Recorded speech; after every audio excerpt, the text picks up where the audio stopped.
This is Ethan Sachs. And this is Lauren Morgan. From the New York Daily News, and we're here to talk about the latest geek news.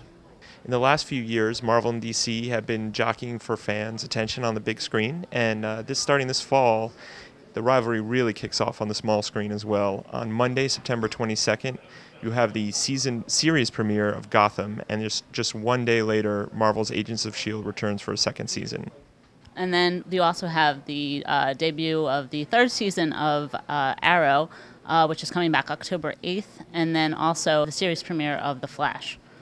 Marvel's Agents of S.H.I.E.L.D. is returning for its second season on September 23rd, and it comes in with a little momentum because the series started off, fans weren't in love with the first half, shall we say politely, and then after a tie-in with Captain America Winter Soldier, it definitely picked up momentum, and so there are high hopes for the second season.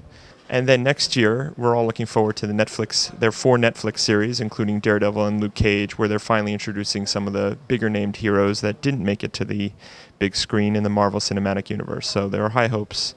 They're playing catch-up a little bit to the DC characters, but they have plenty of momentum on their side. If you're a fan of DC Comics, there is plenty to choose from coming up in this television season. First, and the most anticipated show is Gotham, which is sort of a Batman prequel following Jim Gordon when Bruce was just a kid.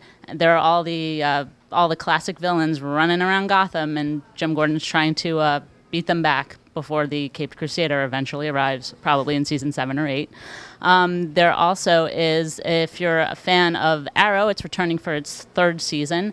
On NBC, they're premiering Constantine on Friday nights. And speaking of Marvel, Robert Downey Jr. turned some heads this week when he revealed to Variety that there are no plans in the works for an Iron Man 4, at least starring him. So obviously Marvel relies on him. He's sort of the crown jewel of their empire. But eventually that torch will have to be passed. I'm kind of okay with there not being an Iron Man 4 because I feel like it's been kind of, since the first one, it's been kind of, I mean, Iron Man 3 was better than 2, but I'm kind of okay with him. You know, it rarely is the 4th movie in any series good, so I'm kind of okay with him hanging up his suit. But, I mean, he is going to be in the Avengers Age of Ultron, so.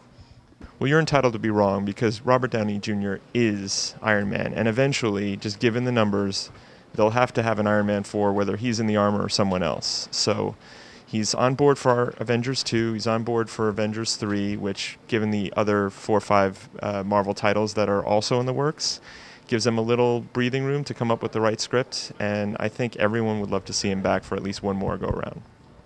If they are going to do Iron Man 4, they probably should back up the Brinks truck, though, because I don't think it's going to be the same without him, so. I think Marvel can afford it at this stage. Yeah, at this stage, yes, they can afford it. So, and that's the latest in geek news from the New York Daily News.